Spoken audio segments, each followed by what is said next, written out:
லூக்கா எழுதிய நற்செய்தி அதிகாரம் 3 இறை வசனங்கள் 10 முதல் 18 முடிய. அப்போது நாங்கள் என்ன செய்ய வேண்டும் என்று கூட்டத்தினர் அவரிடம் கேட்டனர். அதற்கு அவர் மறுமொழியாக, 2 அங்கிகளை உடையவர் இல்லாதவரோடு பகிர்ந்து கொள்ளட்டும், உணவை உடையவரும் அவ்வாறே செய்யட்டும் என்றார். வரி தண்டுவோரும் திருமுழுக்கு பெற வந்து, போதகரே, நாங்கள் என்ன செய்ய வேண்டும் என்று அவரிடம் கேட்டனர். அவர், உங்களுக்கு குறிக்கப்பட்ட தொகைக்கு அதிகமாக எதையும் தண்டாதீர்கள் என்றார். படைவீரரும் அவரை நோக்கி, நாங்கள் என்ன செய்ய வேண்டும் என்று கேட்டனர்.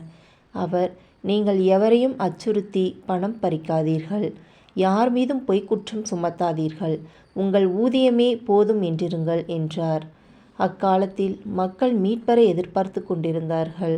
ஒருவேளை யோவான் மெசியாவாக இருப்பாரோ என்று எல்லாரும் தங்களுக்குள் எண்ணிக்கொண்டிருந்தார்கள். யோவான் அவர்கள் அனைவரையும் பார்த்து, நான் தண்ணீரால் உங்களுக்கு திருமுழுக்கு கொடுக்கிறேன், ஆனால் என்னைவிட வலிமைமிக்க ஒருவர் வருகிறார், அவருடைய மிதியடி வாரை அவிழ்க்கக்கூட எனக்கு தகுதியில்லை.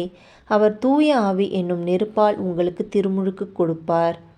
அவர் சுளகை தம் கையில் கொண்டு கோதுமையையும் பதரையும் பிரித்தெடுப்பார்.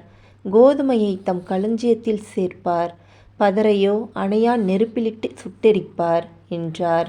மேலும் பல அறிவுரைகள் கூறி மக்களுக்கு நற்செய்தியை அறிவித்தார். இது கிறிஸ்துவின் நற்செய்தி. கிறிஸ்துவே உமக்கு புகழ்.